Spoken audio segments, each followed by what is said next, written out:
മഴവില്ല് season 2 രചന കർണൻ സൂര്യപുത്രൻ അവതരണം ഷാഹുൽ മലയിൽ editing Faisal C എന്ന് ഊഞ്ഞേരി. ആ ബൈക്കിന്റെ നമ്പർ ഫേക്കാണ് സാർ, SI ബിനു സെബാസ്റ്റ്യൻ പറഞ്ഞു. കാർ ഓടിച്ചിരുന്നതിന്റെ പേര് സജി. പണ്ടൊരു കഞ്ചാവ് കേസിൽ അകത്ത് കിടന്നിട്ടുണ്ട്. കാർ 2 ദിവസം മുമ്പ് കടവന്തരയിലെ ഒരു യൂസ്ഡ് കാർ ഷോപ്പിൽ നിന്ന് വാങ്ങിയതാ. മരുന്ന് വിറ്റ് തരാമെന്ന് ചോദിച്ച് ആ പയ്യനെ അവനെ ആദ്യം വിളിച്ചെന്നാ സജി പറയുന്നത്. അത് ആര് കൊടുത്തെന്ന് അവൻ അറിയില്ല പോലും. അത്യാവശ്യം നല്ല രീതിയിൽ കൈവച്ച് നോക്കി. ഒരേ ഉത്തരം, 17 വയസ്സുള്ള ഒരു ചെറുക്കിന് ഇത്രയും ഡ്രഗ്സ് ശൂന്യതയിൽ നിന്ന് സൃഷ്ടിക്കാനൊന്നും പറ്റില്ലല്ലോ ബിനു. സർക്കിൾ ഇൻസ്പെക്ടർ ഗോപകുമാർ താടി ഒറിഞ്ഞു. ഇതിപ്പോ പണ്ടാരടങ്ങാൻ നമ്മുടെ സ്റ്റേഷൻ പരിധിയിലായിപ്പോയി. മരുന്നിന്റെ കേസ് വിടാം, പക്ഷെ ആ പയ്യന്റെ കൊലപാതകം, അതും ബ്രൂട്ടൽ ആൻഡ് പ്രൊഫഷണൽ. സർ, ആ ഏരിയയിലെ CCTV ചെക്ക് ചെയ്തതിൽ നിന്ന് മലയാളികൾ തന്നെയാണ് ചെയ്തതെന്ന് ഉറപ്പാ. സൈബർ സെല്ലിൽ വിളിച്ച് ആ ഭാഗത്ത് സംഭവം നടക്കുമ്പോഴുള്ള സകല ഫോൺ കോൾ ഹിസ്റ്ററി എടുക്കണം. ചിലപ്പോൾ എന്തെങ്കിലും തുമ്പിട്ടിയേക്കാം. ശരി സർ. ആ പയ്യന്റെ പാസ്റ്റ് കഴിഞ്ഞോ? മനു സുധാകരൻ, ഒരു മിഡിൽ ക്ലാസ് ഫാമിലിയാണ് സർ. +2 കഴിഞ്ഞ് ഇറങ്ങിയതേ ഉള്ളൂ. 10ാം ക്ലാസ്സിൽ നല്ല മാർക്കുണ്ടായിരുന്നു. പക്ഷെ +1 ചേർന്ന മുതൽ അവൻ പുറകോട്ടായി. ഡ്രഗ്സ് അല്ല, പെണ്ണിനോടായിരുന്നു ആക്രാന്തം തോന്നുന്നു. മൊബൈലിൽ 500ഓളം സെക്സ് വീഡിയോസ് ഉണ്ടായിരുന്നു. ഈ സജിയുടെ വാട്സാപ്പിൽ നിന്ന് അവൻ്റെ നമ്പറിലേക്ക് കുറേ വീഡിയോസും ഫോട്ടോസൊക്കെ അയച്ചിട്ടുണ്ട്. ചിലപ്പോൾ പെണ്ണ് കൂട്ടി തരാമെന്ന് പറഞ്ഞ് അവനെ സജി പ്രൈമാഷ് ചെയ്താവും. അവിടുത്തെ പോലീസ് സ്റ്റേഷൻ വിളിച്ച് കൂടുതൽ ഡീറ്റെയിൽസ് തരാൻ പറഞ്ഞിട്ടുണ്ട്. പെട്ടെന്ന് തന്നെ വേണം, ഞാനൊന്ന് കമ്മീഷൻ ഓഫീസിൽ പോയി വരാം. താനാ സജി ഒന്നുകൂടി ഇടിച്ചു പിടിഞ്ഞ് നോക്ക്. കൊച്ചിയിൽ വീടുള്ള അവനെ കാണാൻ മനു എന്തിനാ അങ്കമാലി ട്രെയിൻ ഇറങ്ങിയെന്ന് അറിയണമല്ലോ. അത് ഞാൻ ചോദിച്ചാ സാറേ, അങ്കമാലി ഒരു ഫ്രണ്ടിന്റെ വീട്ടിൽ പോയതാണ് പോലും. അപ്പോഴാ മനു വിളിച്ച് അങ്കമാലി എത്രയായി എന്ന് പറഞ്ഞ് ഒരുമിച്ച് വരാൻ വേണ്ടി മനുവിനോട് അവിടെ ഇറങ്ങാൻ ആവശ്യപ്പെട്ടു. ഇവനോ ഫ്രണ്ടിന്റെ വീട്ടിൽ പോയെന്ന് സത്യ, പക്ഷേ എനിക്കെന്തോ വിശ്വാസം വരുന്നില്ല. നാളെ കോടതിയിൽ ഹാജരാക്കേണ്ടതാണ്. അതിനുമുമ്പ് കിട്ടാവുന്നതിന്റെ പരമാവധി ഊറ്റിയെടുക്കണം. ഗോപകുമാർ എഴുന്നേറ്റു, കൂടെ വിനു. നൈറ്റ് പെട്രോളിംഗ് സ്ട്രോങ് ആക്കാൻ കമ്മീഷണറുടെ ഓർഡർ ഉണ്ട്. അതുപോലെ വാഹന പരിശോധനയും. എന്റെ സർവീസ് എക്സ്പീരിയൻസ് വെച്ച് ഇതൊരു തുടക്കാവാനാണ് സാധ്യത. നമ്മുടെ ലിസ്റ്റിലൊന്നും പെടാത്ത ആരോ കളത്തിലിറങ്ങിയിട്ടുണ്ട്. അയാൾ പുറത്തേക്ക് ഇറങ്ങി. ബിനു സെബാസ്റ്റ്യൻ ടേബിളിന് മീതെ വെച്ച മനുവിന്റെ പോസ്റ്റ്മോർട്ടം റിപ്പോർട്ടിലേക്ക് കണ്ണു നട്ടു. ആരായിരിക്കും അത്? ആ ചോദ്യം അയാൾ സ്വയം ചോദിച്ചുകൊണ്ടിരുന്നു. കുളിച്ച് റെഡിയായി കാറിനടുത്ത് ആദ്യം കാത്തിരിക്കാൻ തുടങ്ങിയിട്ട് അരമണിക്കൂറിലധികം സമയമായി. ബ്രേക്ക്ഫാസ്റ്റ് കഴിക്കാൻ തുടങ്ങുമ്പോഴാണ് ജോലിക്കാരി രമ ഫോൺ ചെയ്ത് വേദലക്ഷ്മിക്ക് പുറത്തു പോകണമെന്ന് പറഞ്ഞു. അപ്പോൾ തന്നെ ഓടിപ്പടച്ച് എത്തിയതാണ്. വിഷ്ണു രാവിലെ തന്നെ സുഭദ്രയുടെ കൂടെ എങ്ങോട്ടോ പോയിരുന്നു. മൊബൈൽ എടുത്ത് രമയുടെ നമ്പർ കോളിംഗിലിടാൻ തുടങ്ങുമ്പോഴാണ് വാതിൽ തുറക്കപ്പെട്ടത്. അവൻ അങ്ങോട്ട് നോക്കി. അതിസുന്ദരിയായ ഒരു പെൺകുട്ടി. ബ്ലാക്ക് കളർ സ്യൂട്ട് സ്കേർട്ടുമാണ് വേഷം. ബോഡി ഫിറ്റ് ആയതിനാൽ തന്നെ അവളുടെ ശരീരവടിവ് എടുത്തു കാണാം. സ്വർണ്ണ കളർ തലമുടി ഹാഫ് ബൺ സ്റ്റൈൽ കെട്ടിവെച്ചിരിക്കുന്നു. സൺഗ്ലാസ് ഉള്ളതിനാൽ കണ്ണ് വ്യക്തമല്ല. വരച്ച് ചേർത്ത പോലെയുള്ള അധരങ്ങൾ. അപ്പൊ ഇതാണ് വേദലക്ഷ്മി, വേദ ബിൽഡേഴ്സിന്റെ ഉടമ. എടോ, അവളുടെ ശബ്ദം ആദ്യം ഞെട്ടിച്ചു. താനാണോ എന്റെ പുതിയ ഡ്രൈവർ? ആ ചോദ്യത്തിലെ പരിഹാസം മനസ്സിലായെങ്കിലും അവൻ വിനയത്തോടെ തലവുലുക്കി. കാർ സ്റ്റാർട്ട് ചെയ്യണി വേറെ ആരെങ്കിലും വരുമോ? അടിപൊളി, പ്രതീക്ഷ പോലെ തന്നെ. സൗന്ദര്യവും നല്ല സ്വഭാവം ഒരുമിച്ച് ദൈവം കൊടുക്കില്ലെന്ന് പണ്ടാരോ പറഞ്ഞ് എത്ര ശരിയാണ്. സോറി മേഡം, ഞാൻ ഡ്രൈവറാണ്, കാർ മോഷ്ടാവല്ല. അതുകൊണ്ട് തന്നെ കീഴിലാ തുറക്കാൻ എനിക്കറിയില്ല. എത്ര നിയന്ത്രിക്കാൻ ശ്രമിച്ചിട്ടും അവനറിയാതെ തന്നെ വാക്കുകൾ പുറത്തേക്ക് ചാടി. വേദലക്ഷ്മി സൺഗ്ലാസ് അഴിച്ച് അവനെ നോക്കി. ആ കണ്ണുകളുടെ ഭംഗി ആദ്യം ശ്രദ്ധിച്ചില്ല. പകരം ആദ്യ ദിവസം തന്നെ വഴക്ക് പറഞ്ഞ തൊഴിലുടമയുള്ള കോപമായിരുന്നു മനസ്സിൽ നിറയെ. രമ ചേച്ചി! വേദ ശബ്ദമുയർത്തി വിളിച്ചു. രമ ഓടി വന്നു. എന്താ കുഞ്ഞേ? കാറിന്റെ കീ ഡ്രൈവർ കൊടുക്കാൻ ഇവിടെ ആരുമില്ലേ? നിങ്ങൾക്കൊക്കെ വേറെന്താ ജോലി? അത് വിട്ടുപോയതാ കുഞ്ഞേ, സോറി, ഇപ്പൊ കൊടുക്കാം. അവർ തിരിഞ്ഞോടി. പെട്ടെന്ന് തന്നെ ഹെക്ടറിന്റെ കീയുമായി വന്ന് ആദിക്ക് നൽകി. അവൻ കാറിൽ കയറി സ്റ്റാർട്ട് ചെയ്ത് AC ഇട്ടു. വേദ പുറകിലും കയറി. തന്നെ നമ്പർ തന്നേ. അവൻ മൊബൈൽ നമ്പർ പറഞ്ഞു കൊടുത്തു. ലൊക്കേഷൻ ഞാൻ വാട്സാപ്പ് ഇട്ടിട്ടുണ്ട്, അങ്ങോട്ട് പോ, ഫാസ്റ്റ്. അവൾ ലാപ്ടോപ്പ് തുറന്നു. ആദ്യ ഇയർബഡ്സ് ചെവിയിൽ തിരികെ. പിന്നെ ലൊക്കേഷൻ ഓപ്പൺ ചെയ്ത് കാർ മുന്നോട്ടെടുത്തു. ഗേറ്റ് കടന്ന് റോഡിലേക്ക് കയറുമ്പോൾ പെട്ടെന്നൊരു ബൈക്ക് വേഗത്തിൽ വന്നു. അവൻ ബ്രേക്കിൽ ആഞ്ഞ് ചവിട്ടി. വേദലക്ഷ്മി മുന്നോട്ട് ആഞ്ഞു. എന്താണ് ഈ കാണിക്കുന്നത്? തനിക്ക് കണ്ണില്ലേ? ഡ്രൈവിംഗ് അറിഞ്ഞിട്ട് തന്നെയാണോ ഈ പണിക്ക് വന്നിരിക്കുന്നത്? അമ്മയ്ക്ക് എവിടുന്ന് കിട്ടുന്നറിയില്ല ഇതുപോലുള്ള ഓരോന്നിനെ. ഞാനിപ്പോ ബ്രേക്ക് ഔട്ടില്ലെങ്കിലേ ആ പയ്യൻ തീർന്നേനെ. അവൻ ഓവർ സ്പീഡിൽ വന്നതിന് എന്റെ നെഞ്ചത്തോട് കയറിയിട്ട് എന്താ കാര്യം? എന്തോ പറയാനൊരുങ്ങിയെങ്കിലും വേണ്ടെന്ന് വെച്ച് വേദ ലാപ്ടോപ്പിൽ വിരലുകൾ ചലിപ്പിച്ചു തുടങ്ങി. അവളെ മനസ്സിൽ തെറി വിളിച്ചുകൊണ്ട് ആദ്യം ഡ്രൈവ് ചെയ്തു. വേദ ബിൽഡേഴ്സിന്റെ ഓഫീസിലേക്കാണ് കാറ് നേരെ പോയത്. ഓഫീസിലേക്കാണെന്ന് പറഞ്ഞ പോരായിരുന്നു. ലൊക്കേഷൻ കോപ്പൊക്കെ എന്തിനാണാവും? അവന്റെ പിറുവിക്കൽ വേദ കേട്ടു. ഞങ്ങൾ കേരളത്തിൽ ആകെ 6 ഓഫീസുകളുണ്ട്. താൻ എവിടേക്കാ പോവാ? സ്മാർട്ട് ആയിക്കോ, ബട്ട് ഓവർ സ്മാർട്ടാ വേണ്ട, ഇഡിയറ്റ്. അവൾ സൺഗ്ലാസ് വെച്ച് ലാപ്ടോപ്പ് എടുത്ത് പുറത്തേക്ക് ഇറങ്ങി. ആദ്യ കാറ് പാർക്ക് ചെയ്തു. അപ്പോഴാണ് ഓഫീസിൽ നിന്ന് അഭിമന്യു ഒരു യുവതി ഇറങ്ങി അങ്ങോട്ട് വന്ന്. ആദിയുടെ ഫസ്റ്റ് ഡേ ആണല്ലോ, എങ്ങനെയുണ്ടായിരുന്നു തുടക്കം? മിക്കവാറും ഇതെന്റെ ലാസ്റ്റ് ഡേ ആവാനാണ് സാധ്യത സാർ. അതെന്താണോ? ചുമ്മാ വഴക്ക് പറയാണെന്ന്. എനിക്കിതൊന്നും ശീലമില്ല. ഈ പ്രായത്തിനിടക്ക് ആരുടെയും മുമ്പിൽ ഓച്ചാനിച്ച് നിന്നിട്ടുമില്ല. കൂലിപ്പണി എടുത്തിട്ടാണെങ്കിലും അന്തസ്സോടെ ജീവിച്ചിരുന്നു. സുഭദ്രാമേടായിരുന്നെങ്കിൽ പ്രശ്നമില്ല. ഇതൊരു കൊച്ചു പെണ്ണ്. അവന് ദേഷ്യവും സങ്കടവും എല്ലാം ഒരുമിച്ച് വന്നു. അഭിമന്യു അവനെ തോളിൽ കൈവച്ചു. ഞാൻ ആദ്യോട് പറഞ്ഞിട്ടില്ലേ അവളുടെ സ്വഭാവത്തെ പറ്റി? നീ ഒന്നും മിണ്ടാതിരുന്നാ മതി, കുറച്ചു കഴിഞ്ഞ് ഞാൻ തണുത്തോളും. എനിക്ക് തോന്നുന്നില്ല. കാശിന്റെ അഹങ്കാര സാറേ എന്നെ ഇഡിയറ്റ് എന്ന് വിളിച്ചു. എന്റെ സ്വഭാവത്തിന് ഞാൻ മൂക്കിടിച്ച് പരത്തേണ്ടതാ. സാറിനോർത്ത് മാത്രം ഞാൻ ഇതൊന്നും ശരിയാവില്ല സാറേ, ഞാൻ തിരിച്ചു പോയേക്കാം. നീ ഒന്ന് അടങ്ങിടൂ, നമുക്ക് പരിഹാരം കാണാം. ഏത് ജോലിക്കും അതിൻ്റെതായ ബുദ്ധിമുട്ടുണ്ടാവില്ലേ? ഞാൻ അവളോട് സംസാരിച്ചോളാം. ശരി, പക്ഷെ ഇനി ഇത് ആവർത്തിച്ചാ ഞാൻ ഇട്ടെറിഞ്ഞു പോകും. നിങ്ങൾക്ക് വേറെ ആളെ കിട്ടുമല്ലോ, അതുപോലെ ഞാനും ടൈൽസ് പണിക്ക് പോകും. കാശ് കുറവാണെങ്കിലും സമാധാനത്തിൽ ജീവിക്കാം. എനിക്ക് നിന്നെ തന്നെ വേണം. അത് വിട്. അതി ഇതെൻ്റെ വൈഫ് ശിവാനി. നമസ്കാരം മേഡം. സോറി, ഞാൻ ഓരോന്ന് പറഞ്ഞ് നിങ്ങളുടെ മൂഡ് കളഞ്ഞു അല്ലേ? ഏയ് ഇല്ല. ശിവാനി പുഞ്ചിരിച്ചു. അഭിമന്യു സാറിന്റെ കഥ വക്കീൽ പറഞ്ഞ് എനിക്കറിയാം. പ്രതികാരത്തിന് വന്നവനെ സ്നേഹം കൊണ്ട് കീഴടക്കിയ മാഡത്തിനെ കുറിച്ചും കേട്ടിട്ടുണ്ട്. ആദിയുടെ ഫാമിലിയൊക്കെ ചോദിച്ചു കഴിഞ്ഞപ്പോഴാണ് ശിവാനിക്ക് അബദ്ധം മനസ്സിലായത്. അവനെ പറ്റി അഭിമന്യു എല്ലാം വിവരിച്ചിട്ടുണ്ടായിരുന്നു, മറന്നുപോയി. എടുത്തു വളർത്തിയ എൻ്റെ ഫ്രണ്ട് വിഷ്ണുവിന്റെ മാതാപിതാക്കളാ, അതുകൊണ്ട് അവരെയാ അച്ഛാന്നും അമ്മയെന്ന് വിളിക്കാറ്. ഇപ്പോൾ ചോലക്കാട് കോളനി മുഴുവൻ എൻ്റെ കുടുംബം. അതിനും വേണമല്ലോ ഒരു ഭാഗ്യം. അവൻ ചിരിച്ചു. ഓക്കെ ആദി, ഞങ്ങൾ പോട്ടെ. എൻ്റെ നമ്പർ കയ്യിലില്ലേ? എന്തെങ്കിലും പ്രശ്നമുണ്ടെങ്കിൽ വിളിച്ചു കേട്ടോ. ശരി സർ. അഭിമന്യു ശിവാനി കാൽ കയറി. അത് മുന്നോട്ട് നീങ്ങി. എന്താടി നീച്ചിരിക്കുന്നേ? ഡ്രൈവ് ചെയ്യുന്നതിനിടെ ശിവാനി നോക്കി അഭിമന്യു ചോദിച്ചു. ചരിത്രം ആവർത്തിക്കാനുള്ള ചാൻസ് ഉണ്ടോ അഭി? എന്ത്? പണ്ട് നമ്മളിതുപോലെ വഴക്കിലാ തുടങ്ങിയത് മറന്നോ?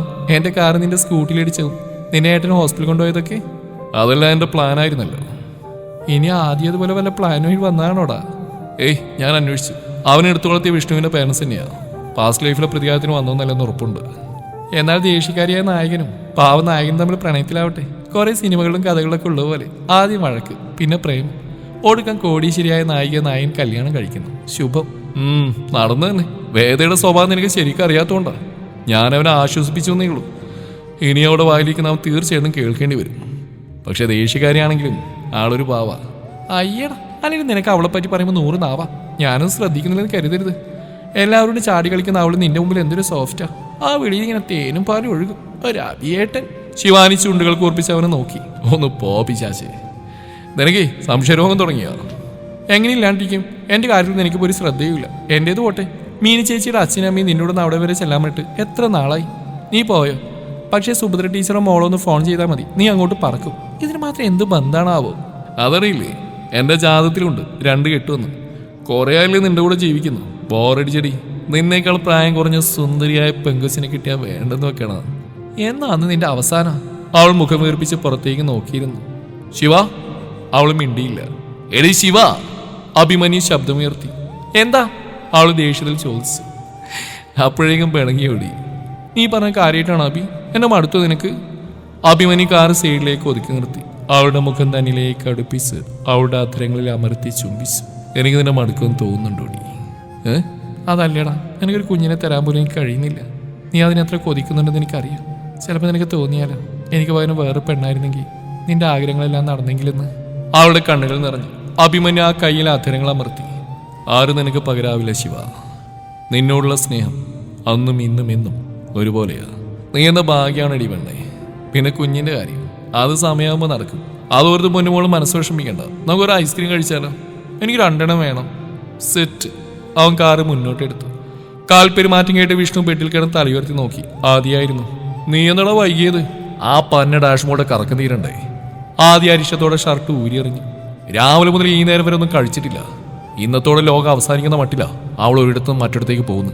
എനിക്ക് വയ്യടാ. ആദ്യം നീ ഒന്ന് കുളിക്ക്. ദാ ഫുഡ് അവിടെ വെച്ചിട്ടുണ്ട്. എനിക്കൊന്നും വേണ്ട, ഗ്യാസ് കയറി വിഷപ്പെട്ടു. എന്നാലും ജേർഷൻ സാറ് 8ന്റെ പണിയാ തന്നത്. എടാ, ആദ്യത്തെ ദിവസമായതുകൊണ്ടാ, ഇനി ശീലായിക്കോളും. നീ ടെൻഷനാവല്ലേ? ആദ്യം അവനെ രൂക്ഷമായി നോക്കി. സാറിന് ഇവിടെ വല്ലാതെ ഇഷ്ടപ്പെട്ടെന്ന് തോന്നുന്നല്ലോ. എങ്ങോട്ടായിരുന്നു ഇന്ന് യാത്ര? സുഭദ്രാമായണത്തിന്റെ ഭർത്താവിനെ തറവാട്ടിൽ പോയി. വരിക്കാശ്ശേരി മന പോലെ കിടിലം വീട്. എന്തൊരു രസമാണെന്ന് കാണാൻ. വീടിന് മുമ്പിൽ തന്നെ കണ്ണെത്താ ദൂരത്തോളം വയലും, ഏക്കർ കണക്കിന് തെങ്ങിൻ തോപ്പ്, പിന്നെ ഒരു സ്കൂളും. അതങ്ങനെയുടെ അപ്പൂവൻ പണിയിച്ചാണ് പോലും. ഈ ടീച്ചർക്ക് ആ സ്കൂളായിരുന്നു ജോലി. പുള്ളി കണ്ട് ഇഷ്ടപ്പെട്ട് കെട്ടി. ഇതൊക്കെ അവിടുത്തെ കാര്യസ്ഥം പറഞ്ഞ. ആ വീട്ടിലാരും താമസമൊന്നുമില്ല, പക്ഷെ എന്നും പണിക്കാനുണ്ടാവും. ഉച്ചക്ക് വിഭവ സമുദായമുള്ള ശാപ്പാട് കിട്ടി. അതും കഴിച്ച് പറമ്പിലെ കാറ്റും കൊണ്ട് നന്നായിട്ടൊന്ന് ഉറങ്ങി. വൈകുന്നേരം ആയപ്പോഴാ മേഡം പോവാന്ന് പറഞ്ഞു. നേരെ ഇങ്ങോട്ട് പോകുന്നു. ഭാഗ്യവാൻ. ഞാനിവിടെ മൂലത്തിന് തീ പിടിച്ച പോലെ പായുമ്പോ നീ സൂയിക്കായിരുന്നു അല്ലേടാ. എടാ, നീ ആ പെങ്കുച്ചിനെ സോപ്പിട്ട് നിൽക്ക്, നിനക്ക് ഗുണമുണ്ടാവും. പിന്നെ അതിന് വേറെ ആളെ നോക്കണം. ആദ്യം പാൻ്റ് അഴിച്ചു മാറ്റി ടവലെടുത്തു. അങ്ങനെ ഒളിപ്പിച്ചിട്ടുള്ള ഒരു പരിപാടിക്കും ഞാനില്ല. ആരെങ്കിലും കൊല്ലാൻ വരുന്ന എഴുതിയിട്ടാണല്ലോ എന്നെ ഡ്രൈവറാക്കിയത്. മിക്കവാറും അവൾ എൻ്റെ കൈ കൊണ്ട് തന്നെ ചാവും. അവൻ ബാത്റൂമിലേക്ക് നടന്നു. വെള്ളം വീഴുന്ന ശബ്ദത്തോടൊപ്പം പച്ചത്തെറികളും വിഷ്ണുവിന് കേൾക്കാമായിരുന്നു. അതെല്ലാം വേദലക്ഷ്മിയാണ്. വിഷ്ണു ചിരി കടിച്ചമർത്തിക്കൊണ്ട് ബെഡിലേക്ക് കിടന്നു. അഭി, ഞാൻ പറഞ്ഞതിന്റെ ഗൗരവം നിനക്ക് മനസ്സിലായോ? ഷബ്നാമീത് ചോദിച്ചു. അഭിമന്യു കായലിലേക്ക് കണ്ണിട്ട് നിൽക്കുകയായിരുന്നു. സണ്ണിയുടെയും ഡാനിയുടെയും കൊലപാതകത്തിൽ നിനക്ക് പങ്കില്ലെന്നറിയാം. അവന് തീർക്കണമെന്നുണ്ടെങ്കിൽ പണ്ട് ശിവാനിയെ തട്ടിക്കൊണ്ടുപോയെന്ന് നീ ചെയ്യുമായിരുന്നു. കർണാടക പോലീസിന് പണം വാരിയെറിഞ്ഞ് സണ്ണി താമസിച്ചിരുന്ന എസ്റ്റേറ്റിന്റെ ഉടമ യോഗേഷ് സംഭവം മൂടിവെക്കാൻ ശ്രമിച്ചതാ. ബട്ട് അവിടെയുള്ള എൻ്റെ ചില ഫ്രണ്ട്സാണ് ഈ വിവരം അറിയിച്ച്. പശുവിൻ്റെ കാളയുടെ കൊമ്പുകൊണ്ടാണോ കുത്തിയത്? സണ്ണിയുടെ ഇന്റേണൽ ഓർഗൻസ് വരെ പുറത്തു വന്നിട്ടുണ്ട്. അവന് വേറെ ശത്രുക്കളുണ്ടായിരിക്കില്ലേ മാഡം? ഷബിനെ ചിരിച്ചു. ആകെ ഉണ്ടായിരുന്ന ശത്രുക്കൾ ദേവരാജനും സത്യപാലനുമാണ്. അടുത്ത് നീ കാരണം വർഷങ്ങളുടെ ആശുപത്രിവാസം കഴിഞ്ഞിറങ്ങിയ ഉടനെ അവന്റെ ലക്ഷ്യം നിങ്ങളുടെ കുടുംബമായിരുന്നു. അതിനുവേണ്ടി അവൻ പലരെയും സമീപിച്ചു. അഫ്സൽ കൊട്ടേഷൻ പണിയൊക്കെ നിർത്തിക്കൊണ്ട് അവനൊഴിവാക്കി ഡാനി കൂടെ കൂട്ടിയതാ. അവന് ഇതേ ഗതിയായി. പക്ഷെ അഭി, അതല്ല പ്രശ്നം. അവൾ അഭിമന്യുവിന് നേരെ തിരിഞ്ഞു. മധുവിന്റെ കൊലപാതകം അത് നിനക്കുള്ള മുന്നറിയിപ്പാണെന്ന എൻ്റെ സംശയം. പോലീസ് പറയുന്ന പോലെ അത് വെള്ളടിച്ചുള്ള തർക്കം കാരണം നടന്നോന്നില്ല. It was a planned murder. എനിക്കും തോന്നി മാഡം. മധുവിനെ കൊന്ന് ഞാൻ അന്നേ അറിഞ്ഞിരുന്നു. യദുവേടനും അറിഞ്ഞിട്ടുണ്ടാവും. മറ്റുള്ളവരെ ഭയപ്പെടുത്തേണ്ടെന്ന് എഴുതി മറച്ചു വെക്കുന്നതാവാം. ഭയക്കണം അഭി. ഷബിനയുടെ ശബ്ദത്തിൽ ഗൗരവം കലർന്നു. നീ പണ്ട് എന്ത് കാരണം കൊണ്ടാണോ അഫ്സലിനെയും ടീമിനെയൊക്കെ ഒതുക്കിയത്? അത് തന്നെയാണ് സണ്ണിയുടെ മനത്തിനും കാരണം നിന്റെ മനസ്സ് പറയുന്നു. ശത്രുവിനെ തനിക്ക് ഒറ്റയ്ക്ക് വേട്ടയാണെന്ന് തീരുമാനം. നിനക്കെതിരെ എവിടെയോ എന്തോ ഒരുങ്ങുന്നുണ്ട്. നിന്റെ കൂടെ ഉണ്ടായിരിക്കുന്നവരോട് സൂക്ഷിക്കാൻ പറ. പക്ഷെ എന്നാലും ആരായിരിക്കുന്നതാണ് പിടികിട്ടാത്തത്? ഈ ഷീബയെ വിശ്വസിക്കാമോ? ഇനി അഥവാ നിങ്ങളുടെ കൂടെ നിന്നിട്ട് അവൾ വേറെ ആരെക്കൊണ്ടെങ്കിലും ചെയ്യിക്കുന്നതാണെങ്കിലോ? ഏയ്, ഒരിക്കലുമില്ല. അഭിമന്യു പുഞ്ചിരിച്ചു. അതൊരു പാവം പെണ്ണ മാഡം. തനിക്ക് തുണയായി നിന്നവനെ കൊലപ്പെടുത്തിയുള്ള പകയായിട്ട് ഇങ്ങോട്ട് വന്നു എന്നുള്ള സത്യ. ഒരു സാധാരണ നാട്ടിൻപുറത്തുകാരി ആഗ്രഹിച്ച ജീവിതം മറ്റുള്ള ഒരാൾ ചവിട്ടി അരയ്ക്കപ്പെട്ട ഒരാൾക്ക് തോന്നുന്ന ദേഷ്യമേ അവൾക്കുണ്ടായിരുന്നുള്ളൂ. ഇന്ന് ഞങ്ങളുടെ കുടുംബത്തിൽ അങ്ങനെ തന്നെയാണ് ഷീബ. ഭൂതകാലത്തിലെ ഏറ്റവും മുറിവുകളിൽ നിന്നും അവൾ ഏറെക്കുറെ മോചിതയായി കഴിഞ്ഞു. ഇന്ന് ആ മനസ്സിൽ പഴയ കാമുകൻ സണ്ണിയോ തട്ടിക്കൊണ്ടുപോയി പീച്ച് ചീന്തി ഒടുക്കം കൊല്ലാതെ കൂടെ കൂട്ടി സ്നേഹം കാണിച്ച സത്യപാലനോ ഇല്ല. പകരം തന്നെ പോലെ ചതിക്കപ്പെട്ട് ജീവിതം വഴിമുട്ടിയ പെൺകുട്ടികൾക്ക് ആത്മവിശ്വാസം പകരണമെന്ന ചിന്ത മാത്രം ഷീബയെ വിശ്വസിക്കാം 100%. എങ്കിൽ നീ ബാക്കി വെച്ച മറ്റാരെങ്കിലും ആവും. ഇറ്റ്സ് ഓക്കെ മാഡം, നമുക്ക് നോക്കാം. കുറച്ച് നാളായില്ലേ മേലനങ്ങിയ പണിയൊക്കെ എടുത്തിട്ട്. Abhi please be serious. അന്നത്തെ ലൈഫല്ല നിനക്കിന്ന്. ചുറ്റുപാട് മാത്രമേ മാറിയിട്ടുള്ളൂ മാഡം. അഭിമന്യു പഴയ അഭിമന്യു തന്നെയാ. Let's see. എന്നാലും പുതിയ ശത്രുക്കളുടെ രംഗപ്രവേശവും മേഡം ഇവിടെ ചാർജ് എടുത്തെല്ലാം ഒരേ സമയമാണല്ലോ. കളി ഇനി മുതൽ ഒന്നീന്ന് തുടങ്ങാം. പക്ഷെ അന്ന് എനിക്ക് നിന്നോട് തോന്നിയ സിമ്പതി ഇനി ഉണ്ടാവണമെന്നില്ല അഭിമന്യു. ഷെബിനെ ചിരിച്ചു. നീതി നിഷേധത്തിനെതിരെ പ്രതികരിക്കാനാ നീ എന്ന ആയുധം എടുത്ത്. അതുകൊണ്ട് ഞാൻ പലതിനോട് കണ്ണടച്ചു. പക്ഷേ ഇനി അത് വേണ്ട. ഒന്ന് കരുതിയിരിക്കാൻ വേണ്ടിയാ മുന്നറിയിപ്പ് എന്ന്, അല്ലാതെ പോരിനിറങ്ങാനല്ല. ഇനി നിന്റെ കയ്യിൽ രക്തക്കറ പുരളരുത്. പോലീസിന്റെ ജോലി ഞങ്ങൾ വെടിപ്പായി ചെയ്തോളൂ. ബീക്കിൾ ലൈറ്റ് വെച്ചൊരു ഇന്നോവ അവർക്കരികിൽ വന്ന് നിന്നു. ഷെബിൻ അതിൽ കയറി. അതൊക്കെ പോട്ടെ, എന്നെ നിക്കാവ് പെട്ടെന്നുണ്ടാകാനാ സാധ്യത. ഡേറ്റ് ഫിക്സ് ചെയ്താൽ ക്ഷണിക്കാൻ ഞാൻ വീട്ടിലേക്ക് വരും. ആഹാ, കൺഗ്രാറ്റുലേഷൻസ്. അവസാനം മാഡവും പെട്ടുവല്ലേ. ആരാ കക്ഷി? ഡോക്ടർ ഫൈസൽ ഇബ്രാഹിം. കൊച്ചിയിൽ ഇലാജ് ചെയ്യുന്ന പുതിയൊരു ഹോസ്പിറ്റൽ തുടങ്ങിയിട്ടുണ്ട്. മൂപ്പരുടെ അത് കേട്ടിട്ടുണ്ട്. അവിടെ ആഡ് ചെയ്യുന്ന യദുവേട്ടൻ്റെ കമ്പനിയാണ്. പക്ഷേ ആ ഹോസ്പിറ്റൽ മുതലാളി ഷബിന ഹമീദ് IPS കെട്ടാൻ പോകുന്നത് പുതിയ അറിവാണ്. ഞാൻ കല്യാണം കുടുംബമൊന്നും വേണ്ടാന്ന് വെച്ചതാബി. വീട്ടുകാരെല്ലാം എൻ്റെ ഇഷ്ടത്തിന് വിട്ടതാ. പക്ഷെ ഇപ്പോൾ വാപ്പാക്ക് വല്ലാത്ത വിഷമം. അപ്പൊ പിന്നെ സമ്മതിച്ചേക്കാന്ന് കരുതി. ഫൈസൽ ആളൊരു പാവത്താനാ. അല്ലെങ്കിൽ എന്നെ പോലെ എടുത്തെടുത്ത് തലയിൽ വെക്കുവോ? ഇപ്പൊ തന്നെ ലേറ്റായില്ലേ? വീടിനകത്ത് പോലീസുകാരി ആവാതിരുന്നാ മതി. കാരണന്മാരെ പോലെ ഞാനൊന്ന് ചോദിക്കട്ടെ അബി, ശിവാനിക്ക് വിശേഷമൊന്നും ആയില്ലേ? ആദ്യമൊക്കെ കുഞ്ഞുങ്ങൾ മെല്ലെ മതിയെന്ന് ഞങ്ങൾ ചിന്തിച്ച്. പക്ഷെ ഇപ്പോൾ അത് തെറ്റായെന്ന് തോന്നുന്നു. ട്രീറ്റ്മെന്റ് നടക്കുന്നുണ്ട്. ഏത് ഡോക്ടറാ? ഡോക്ടർ ഗോകുൽ സത്യനാരായണൻ. കൊച്ചിയിലെ സ്വസ്തി മൾട്ടി സ്പെഷ്യാലിറ്റി ഹോസ്പിറ്റലിലെ അവിടെയപ്പോൾ കാണിക്കുന്നത്. എല്ലാവരും പറഞ്ഞ് പുള്ളി മെഡിക്കനാണെന്ന്. എന്തായാലും എത്രയും പെട്ടെന്ന് ജൂനിയർ അഭിമന്യു വരാൻ ഞാനും പ്രാർത്ഥിക്കാം. പോട്ടെടാ, കുറച്ച് കാര്യങ്ങൾ ചെയ്തു തീർക്കാനുണ്ട്. ഓക്കെ വേണം. ഇന്നോവ മുന്നോട്ട് നീങ്ങി. അഭിമന്യു തന്റെ പ്രാഡോയിലേക്ക് കയറി. പിന്നെ ഫോൺ എടുത്തൊരു നമ്പർ കോളിംഗിലിട്ടു. സേതു, എനിക്കൊന്ന് കാണണം, ഒരു പ്രശ്നമുണ്ട്, ഞാൻ അങ്ങോട്ട് വരാം. മറുപടി കാത്തിൽക്കാതെ ഫോൺ മാറ്റി വെച്ച് അവൻ പ്രാഡോ സ്റ്റാർട്ട് ചെയ്തു. പൊടി പറത്തിക്കൊണ്ട് റോഡിലേക്ക് കയറി. രാത്രി 9 മണിയോടെയാണ് ആദ്യ വേദലക്ഷ്മിയും കൊണ്ട് വീട്ടിൽ തിരിച്ചെത്തിയത്. അരമണിക്കൂർ കഴിഞ്ഞ് എനിക്കൊന്ന് പുറത്തു പോകണം. കാറിൽ നിന്ന് ഇറങ്ങാൻ തുടങ്ങിയ വേദ പറഞ്ഞു. എന്ത്? അവൻ പുറകിലേക്ക് തിരിഞ്ഞു. തനിക്ക് ചെവിയേറ്റൂടെ? എനിക്ക് പുറത്തു പോകണമെന്ന്. ഒയ്യോ, എന്നെ കൊണ്ട് പറ്റില്ല. വാട്ട്? അതെ, രാവിലെ 7 മണിക്ക് ഞാനിതിൽ കയറിയിരുന്ന ഉച്ചക്ക് 10 മിനിറ്റ് ഫുഡ് കഴിക്കാൻ കിട്ടിയത് ഒഴിച്ച് ഈ നേരം വരെ ഇതിൽ തന്നെയായിരുന്നു. ഞാനൊരു മനുഷ്യനാ, മെഷീനല്ല. 24 മണിക്കൂറും ജോലിയൊന്നും എന്നെ കൊണ്ട് പറ്റില്ല. പറ്റില്ലെങ്കിൽ കളഞ്ഞിട്ട് പോടൂ. പോകാൻ തന്നെ തീരുമാനം. ഇങ്ങനെ മനുഷ്യത്വം തീരില്ലാത്തവരുടെ കൂടെയുള്ള ജോലി എനിക്ക് വേണ്ട.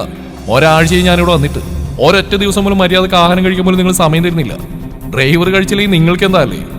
ലക്ഷങ്ങളും കോടികളും ഉണ്ടാക്കാനുള്ള തിരക്കില് നിങ്ങൾക്ക് റെസ്റ്റ് ഒന്നും വേണ്ടി വരില്ല. പക്ഷെ എനിക്ക് അങ്ങനെയല്ല. എഗ്രിമെന്റിൽ പറഞ്ഞ കാശിനേക്കാൾ 10 ഇരട്ടി ജോലി ചെയ്യുന്നുണ്ട്. ഓരായിട്ട് നിങ്ങളുടെ പരിഹാസവും ഇംഗ്ലീഷിലുള്ള തെറിയും കേൾക്കണം. എനിക്ക് വയ്യ, നിർത്തി. ആ അതാ നല്ല. I don't want a stupid driver like you. Get lost. ആദിയുടെ മുഖഭാവം മാറി. സ്റ്റുപ്പിഡ് നിന്റെ തന്ത എന്ന് പറയാൻ അറിയാനിട്ടല്ല, മരിച്ചുപോയവരെന്തിനാ ബുദ്ധിമുട്ടിയിടുന്ന് കരുതിയിട്ടാ. How dare you! ദേവാലറി ഒന്ന് പോടി മൈലാഞ്ചി ചെടിയെ. അവൻ കാറിൽ നിന്നിറങ്ങി ഡോർ വലിച്ചടച്ചു. പിന്നെ ഔട്ട് ഹൗസിലേക്ക് നടന്നു. കഴുകി ഉണങ്ങിയ വസ്ത്രങ്ങൾ മടക്കി വെക്കുകയായിരുന്നു വിഷ്ണു. ആ നീ വന്നോടാ. ആദ്യം ഒന്നും മിണ്ടാത്ത തന്റെ ബാഗ് ഓർന്ന് സാധനങ്ങൾ ഓരോന്നായി എടുത്തു വെച്ചു. എന്തു പറ്റിയടാ? അതിനും മറുപടിയില്ല. വിഷ്ണു അടുത്തേന്ന് അവനെ പിടിച്ച് തനിക്ക് അഭിമുഖമായി നിർത്തി. നിന്നോടല്ലേ ആദ്യം ചോദിച്ചത്? ഞാൻ പോണ്, നീയുടെ ഒറ്റക്കുണ്ടായിക്കോ. ആ കാര്യം പറയടാ. ആദ്യം സംഭവിച്ചെല്ലാം വിശദീകരിച്ചു. എന്റെ ദൈവമേ, നീ ആ പെണ്ണിനെ തന്തക്ക് വിളിച്ചോ? വിഷ്ണു നെറ്റിയിൽ കൈവച്ച് നിലത്തേക്കിരുന്നു. നീ എന്താടാ ഇങ്ങനെ? കൊച്ചു പിള്ളേരെ പഠിപ്പിക്കുന്ന എത്ര നാളെ പറഞ്ഞാ നിന്റെ മുടിഞ്ഞ ദേഷ്യം ഒന്ന് കുറക്കാൻ? അതേടാ ഞാൻ ദേഷ്യപ്പെടുന്ന തെറ്റ്. നീ ഇവിടെ ജോലി എൻജോയ് ചെയ്യാ, ഞാനോ അവിടെ വായിലിരിക്കുന്ന കേൾക്കാത്ത ഒറ്റ ദിവസം പോലും ഇല്ല. എന്ത് ചെയ്താലും കുറ്റം. അവിടെ ഭാവം കണ്ടാലേ ഞാൻ അവൾ കുളിക്കുന്ന ഒളിഞ്ഞു നോക്കിയ പോലെയാ. വീടിന്റെ പേര് വൃന്ദാവനം, പക്ഷെ അതിൽ താമസിക്കുന്ന വടയക്ഷി. എല്ലാം എടുത്തു വെച്ച് അവൻ ബാഗിന്റെ സിബിട്ടു. ഇനി ഇവിടെ നിന്നാലേ അവളെയും കൊന്ന് ഞാൻ ജയിലിൽ കയറും. അവന്റെ ഫോൺ റിങ്ങിന്നേട്ട് വിഷ്ണു എടുത്തു നോക്കി. അടിപൊളി, ദേ അഭിമന്യു സാർ വിളിക്കുന്നു. ആ പെണ്ണെല്ലാം പറഞ്ഞിട്ടുണ്ടാവും. ഇങ്ങതാ. ആദ്യ ഫോൺ പിടിച്ചു വാങ്ങി. ഹലോ സാറേ, ആദ്യം എനിക്കറിയാം നീ ഇപ്പൊ കൺട്രോൾ പോയി നിൽക്കുകയാണെന്ന്. അതുകൊണ്ട് കൂടുതലൊന്നും പറയുന്നില്ല. കുളിച്ച് ആഹാരം കഴിച്ച് റെസ്റ്റ് എടുക്കുക. പക്ഷെ തിരിച്ചു പോകാനുള്ള തീരുമാനം മാറ്റണം എനിക്ക് വേണ്ടി. അഭിമന്യു സൗമ്യതയോടെ പറഞ്ഞു. വേദയുടെ ഫ്രണ്ടിന്റെ ബ്രദർ മരിച്ചു. നിങ്ങൾ വീട്ടിലെത്തിയപ്പോഴാ ആ വിവരം അവൾ വിളിച്ചറിയിച്ച്. നീ ഫ്രഷായി ഫുഡ് കഴിച്ച് വന്നോട്ടെന്ന് കരുതി അവൾ അരമണിക്കൂർ സമയം തന്നു. അല്ലാതെ പാതിരാത്രി കറങ്ങാൻ പോകാനൊന്നുമല്ല. അത് മര്യാദക്ക് പറഞ്ഞു ഞാനൊന്നും മിണ്ടാതെ പോയേനെ സാർ. ഇത് കടിച്ചു കീറുകയല്ലേ? എടോ, എല്ലാ മനുഷ്യരുടെയും ക്യാരക്ടർ ഒരുപോലെ ആവില്ലല്ലോ ആദ്യം. അത് വിട്. വിഷ്ണുവിനോട് ഇപ്പോൾ അവിടെ കൂടെ പോകാൻ പറ. ഞാൻ വേറെ ആവശ്യത്തിന് തൃശ്ശൂർ വരെ വന്നാ, അല്ലെങ്കിൽ ഞാൻ പോയേനെ. തനിച്ചു വിടാൻ പറ്റില്ല, കാരണം എനിക്കറിയാലോ. ഞാൻ പോയിക്കോളാം സാർ. ഏയ് വേണ്ട, വിഷ്ണു മതി. മൈൻഡ് ഓക്കെ അല്ലാതെ നീ ഡ്രൈവ് ചെയ്യണ്ട. സാറിൻ്റെ ഇഷ്ടം. എന്നാലും അവളുടെ അച്ഛനെ പറയണ്ടായിരുന്നു ആദി. അവൾ ഈ ഭൂമിയിലെ ഏറ്റവും സ്നേഹിച്ചിരുന്നത് മരിച്ചുപോയ അവളുടെ അച്ഛനെയാ. നിനക്ക് ഊഹിക്കാലോ ആ പെയിന്. Sorry sir. ആദ്യം കുറ്റബോധം തോന്നി. അത്രയും ക്ഷീണിച്ചിരിക്കുന്ന സമയത്താ എന്നെ സ്റ്റുപ്പിഡെന്ന് വിളിച്ച് എന്റെ നിയന്ത്രണം വിട്ടു. ആ ഒരു തെറ്റിന് വേണമെങ്കിൽ ഞാനിപ്പോൾ തന്നെ മാഡത്തിനോട് സോറി പറയാം. അയ്യോ വേണ്ട. അഭിമന്യിച്ചിരിക്കുന്ന ആദ്യം കേട്ടു. എടോ, നിനക്ക് പെമ്പിള്ളയുടെ മനഃശാസ്ത്രം അറിയാത്തതുകൊണ്ടാ. ആ ഒരു കലികളിരിക്കുന്ന സമയത്ത് നമ്മൾ സോറിയും കൊണ്ട് ചെന്നാൽ അത് ഇരട്ടിക്കുകയുള്ളൂ. തൽക്കാലം ഇപ്പൊ ഒന്നും മിണ്ടണ്ട. നീ വിഷ്ണുവിന് ഫോൺ എടുക്ക്. ആദ്യം അനുസരിച്ച്. കുറച്ചു നേരത്തെ സംസാരത്തിന് ശേഷം വിഷ്ണു ഫോൺ മേശപ്പുറത്ത് വെച്ച് എഴുന്നേറ്റ് ഡ്രസ്സ് മാറി. ഇനി നിനക്ക് കിട്ടിയതിന്റെ ബാക്കി എനിക്ക് കിട്ടുവാടാ. എന്നാ പിന്നെ അവളെയും കാറും ആ വെള്ളത്തിലേക്ക് കളഞ്ഞേക്ക്. ബ്രേക്ക് പോയിട്ടാണെന്ന് പോലീസിനോട് പറയാം. ആ ഇനി അതുകൂടിയേ ബാക്കിയുള്ളൂ. എടാ ഫുഡ് കഴിച്ച് ഉറങ്ങിക്കോ, ഞാൻ പോയി തരാം. വിഷ്ണു പുറത്തേക്ക് ഇറങ്ങി ഡോറ് ചാരി. പാലാട്ട് സീ ഫുഡ്സിന്റെ മുറ്റത്ത് ഫോർച്യൂണർ നിർത്തി ഇറങ്ങിയപ്പോൾ തന്നെ അവിടെ പൂന്തോട്ടത്തിലിരിക്കുന്ന ജയരാമനെ അശ്വിനെ ആരെയും കണ്ടു. അവൻ അങ്ങോട്ട് ചെന്നു. അശ്വിൻ സുന്ദരിയായ ഒരു പെൺകുട്ടിയുടെ എന്തോ പറഞ്ഞ് ചിരിക്കുകയായിരുന്നു. ആര്യനെ കണ്ടത് ആ പെൺകുട്ടി എഴുന്നേറ്റ് നിന്നു. പക്ഷെ മധ്യലഹരി അവളുടെ കാലിൽ നിലത്ത് ഉറക്കുന്നുണ്ടായിരുന്നില്ല. ഇതാരാ? എന്റെ ഫ്രണ്ടാ റീനു. അശ്വിൻ കുഴഞ്ഞ ശബ്ദത്തിൽ പറഞ്ഞു. ആര്യൻ ഫോർച്യൂണറിന്റെ അടുത്ത് നിൽക്കുകയായിരുന്ന ഡേവിഡിനെ കൈകാട്ടി വിളിച്ചു. അയാൾ അങ്ങോട്ട് വന്നു. ഡേവി, ഈ പെൺകുച്ചിനെ എവിടെയാന്ന് വെച്ചാൽ കൊണ്ടുവിട്. അയാൾ തലയാട്ടി. അവൾ അശ്വിനെ നോക്കി. അവനെ നോക്കണ്ട, കൊച്ചു പോ. ആര്യന്റെ ശബ്ദം ഉയർന്നോടെ ആ പെൺകുട്ടി ഡേവിഡിന്റെ കൂടെ ഫോർച്യൂണിന് നേരെ നടന്നു. അച്ഛൻ അവനെ വഷളാക്കുന്നത്. ഇനി മോ പെണ്ണ് കേസിൽ അകത്തേക്ക് കാണണോ? ആര്യൻ ദേഷ്യപ്പെട്ടു.